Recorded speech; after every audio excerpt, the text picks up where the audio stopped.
Before we start tonight's story, I'd love to know, where are you listening from? Drop a comment below, and if you're enjoying the stories, make sure to like and subscribe. It was supposed to be the perfect weekend getaway.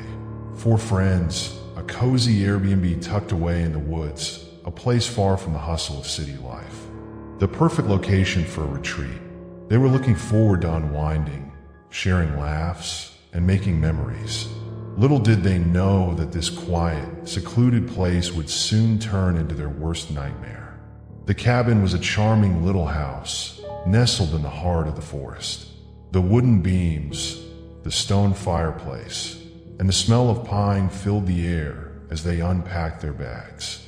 The host, a quiet man with a scruffy beard and a warm smile, greeted them upon arrival. He was polite but distant, offering them a tour of the property and making sure they knew how to use the cabin's amenities.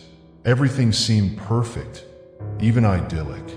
But there was one thing that didn't sit right with Sarah. As they wandered through the house, unpacking their things and exploring, her eyes kept returning to one particular door.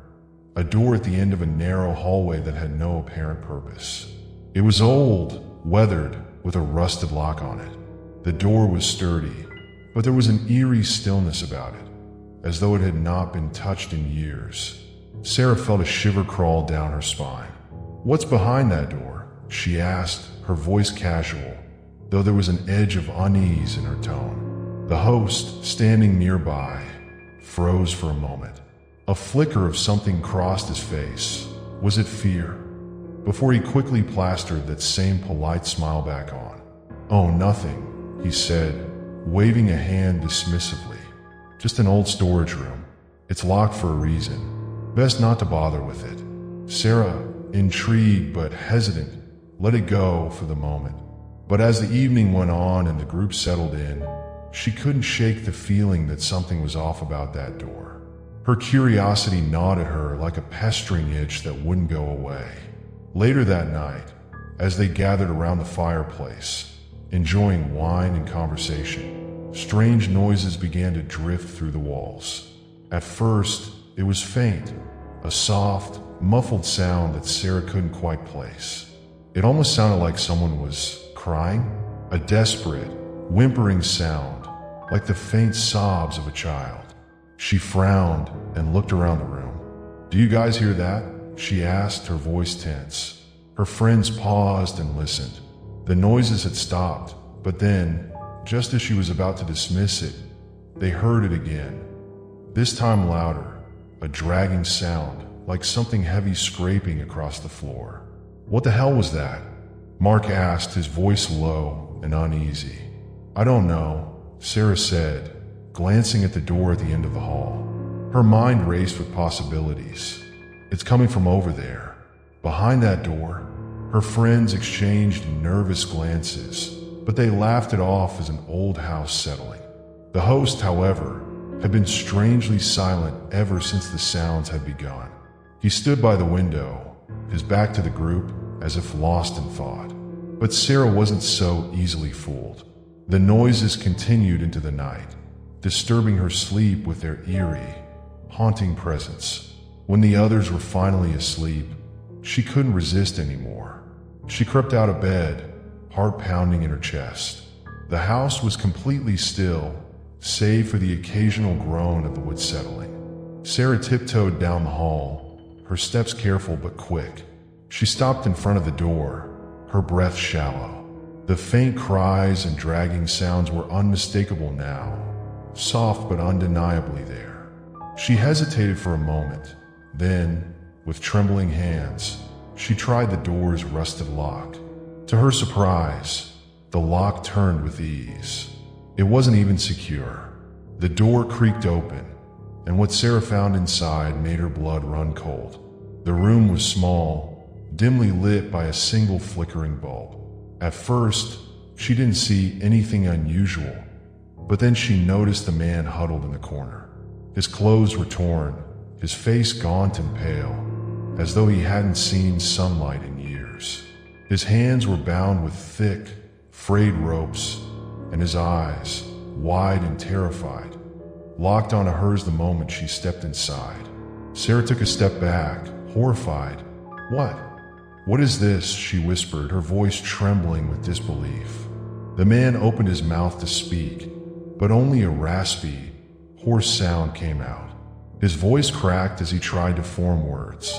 "Help, please," he whispered, his eyes wild with fear. Before she could react, she heard the sound of footsteps approaching. The host appeared in the doorway, his face twisted into an expression of rage and terror. He lunged at her, grabbing her by the arm and pulling her toward the door. "Leave him alone," Sarah screamed, but the host was too strong. "What is this? Who is he?" The host's eyes darkened, and his grip tightened around her wrist. "Get out," he hissed, his voice low and threatening. "You shouldn't have seen this. You shouldn't have opened that door." Suddenly, the truth dawned on Sarah. This wasn't a prisoner. This was far worse. The host had been hiding something. Someone far darker, and now she had uncovered his secret. But as the host dragged her out of the room, something shifted in the air, something suffocating, like the house itself was alive. The last thing Sarah saw was the terror in the man's eyes, the unspeakable horrors that he had endured, and the flicker of something dark, something malevolent, moving behind the host's otherwise calm facade. The next morning, the group was gone. The cabin was empty, save for a few broken bottles and overturned chairs. The locked door remained undisturbed, its sinister secrets hidden away once more. But the host? He was nowhere to be found. Some say he still roams the woods, his past catching up with him, while others claim that the man who had been locked away in that room was the real monster, only freed by the horror of the night. Either way, the Airbnb was abandoned, and no one dared to rent it again. The whispers of that night still linger, carried on the wind, in the quiet rustle of the trees, and in the distant cry of someone, or something, calling for help from behind a locked door. James had always been a fan of quirky, offbeat Airbnb rentals, places with character, a touch of mystery, and a sense of history.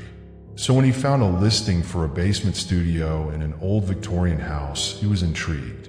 The description spoke of exposed brick walls, antique furniture, and a cozy, secluded vibe, perfect for a quiet weekend away from the hustle of his busy life.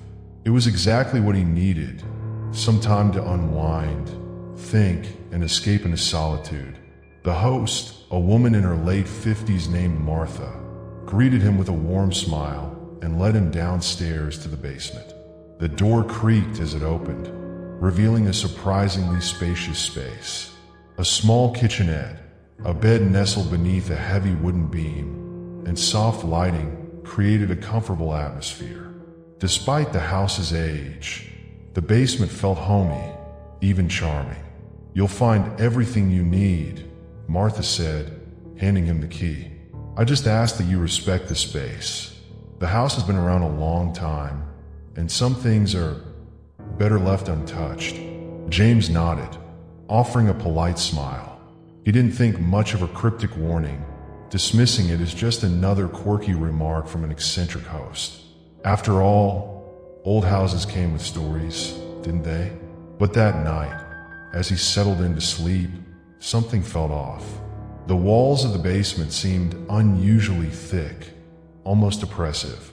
The soft hum of the house settled into a silence that was somehow unsettling, and James found himself awake long past midnight. That's when he heard it. Faint, rhythmic tapping. At first, he thought it was just the house settling, or perhaps a pipe, but the tapping persisted, methodical and deliberate. James lay still, his eyes scanning the dimly lit room, searching for the source of the noise. It seemed to be coming from the far wall, just beside the old brickwork. A curious sensation crept over him, like something was not quite right. The walls felt hollow in places, as if the space behind them were empty. The tapping grew louder, more insistent, echoing in the otherwise silent room. Unable to shake the feeling, James got up, and approached the wall. The sound was coming from one of the corners near the floor, and he could now hear a faint scraping sound along with it. He knelt down, running his hand over the wall, feeling for any irregularities. His fingers brushed against something cold and metallic. A hidden latch? He pressed it, and with a soft click, part of the wall gave way, revealing a small, dark opening behind it. The sudden chill of the air that rushed out sent a shiver up his spine, but his curiosity got the better of him. Without thinking, he reached for a flashlight and crawled through the opening. The passage was narrow, the air stale and damp. He was about to turn back when he heard a soft scrape, something or someone moving in the dark. His heart pounded in his chest, but he continued forward. The narrow corridor wound through the old house, the walls lined with layers of dust and webs. As he ventured deeper, the passage widened into a labyrinth of tunnels, long-forgotten rooms hidden beneath the foundation. The walls were covered with old, faded wallpaper, long since peeled away in some places, revealing rough stone. Strange symbols scratched into the surface marked the walls, and the floor was littered with broken objects. Old furniture, cracked mirrors, and piles of what looked like forgotten belongings.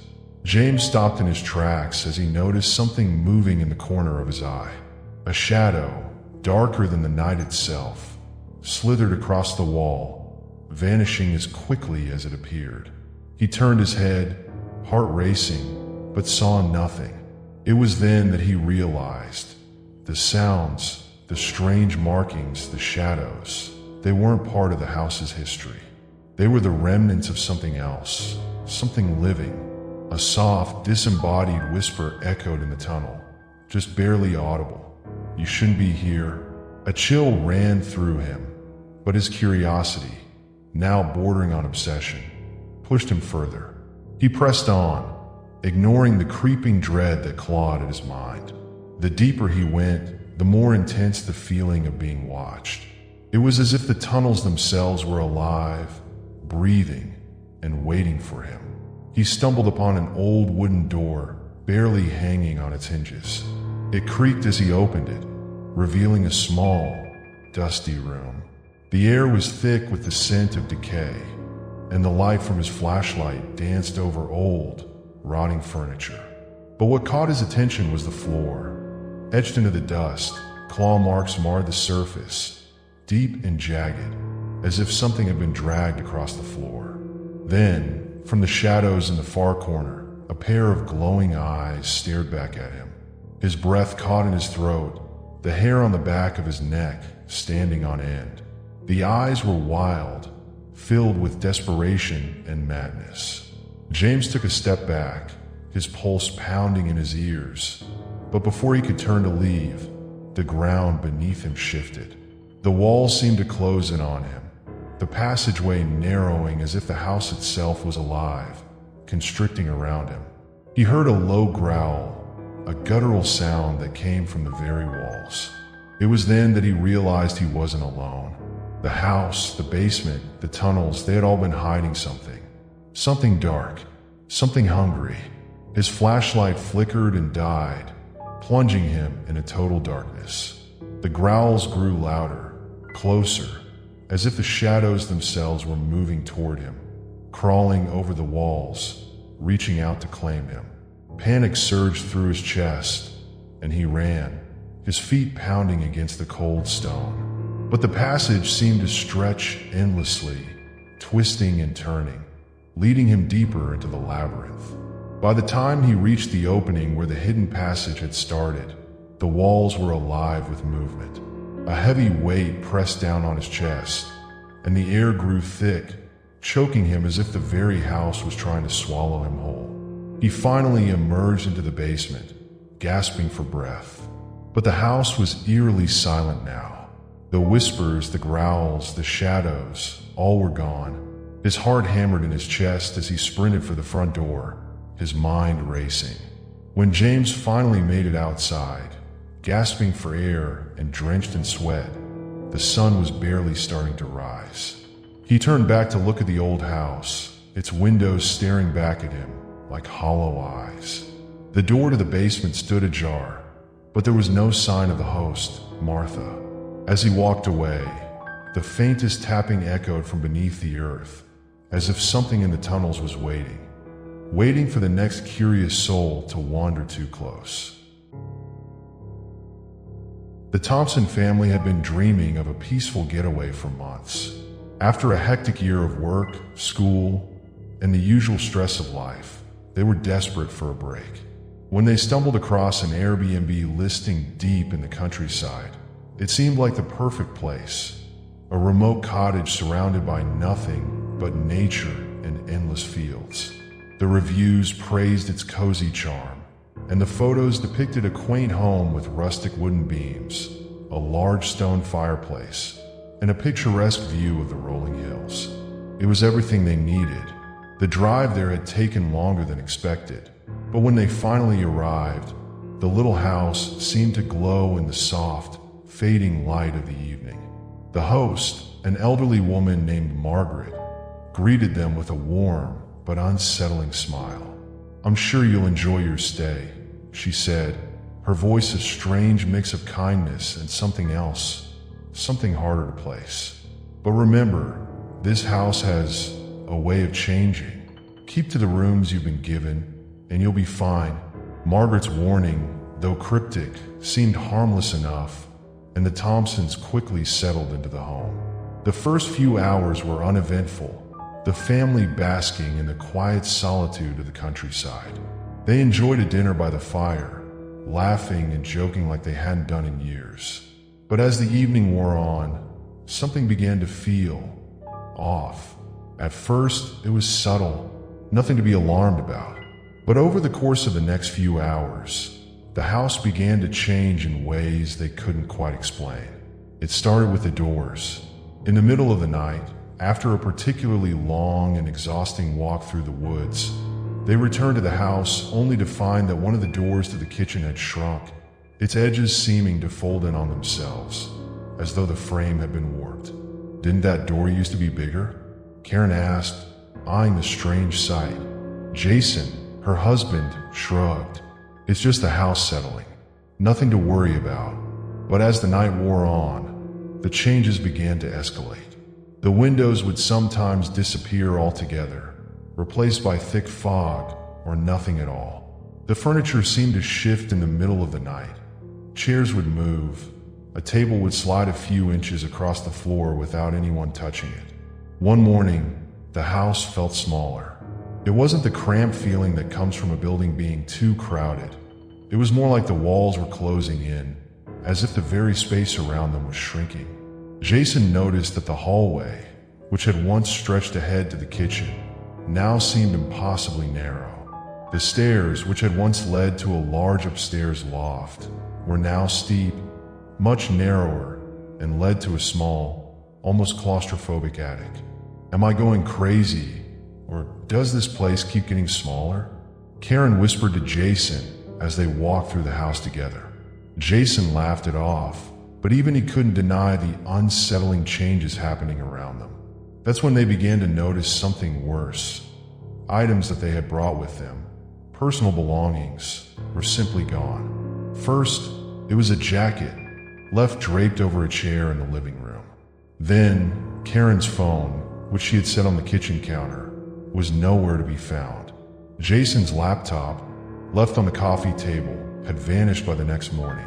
"I swear we left these here last night," Karen said, her voice trembling with confusion. The family tried to maintain some semblance of normalcy, but the more they tried to settle in, the more the house refused to let them. It was as if the walls themselves were slowly erasing the family's existence, one item at a time. By the third night, things had taken a far more disturbing turn. The house no longer felt like a home. It felt like a place out of time, as though it existed in some liminal space, floating between reality and something else. The air was heavy, thick with an unexplainable pressure. Jason went to bed that night, but when he woke up, the room he had fallen asleep in was completely different. The walls, once lined with faded wallpaper, now stood bare, cracked and aged. The bed had shrunk, the ceiling seemed lower, and the window that had looked out onto the fields was now bricked up. It was no longer the same house.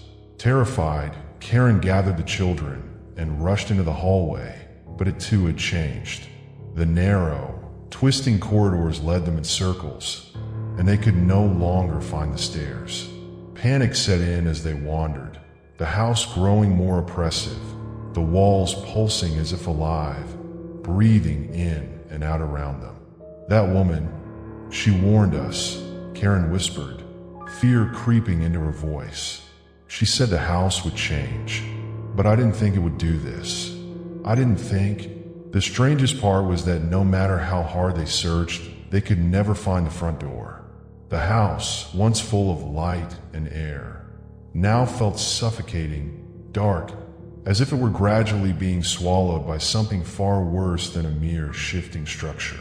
It was as if the house itself was melting into the mist that now filled every room, seeping in through cracks and crevices. On the final night, the Thompsons realized the full horror of their situation. The house, which had once seemed so charming and welcoming, was now dissolving before their eyes.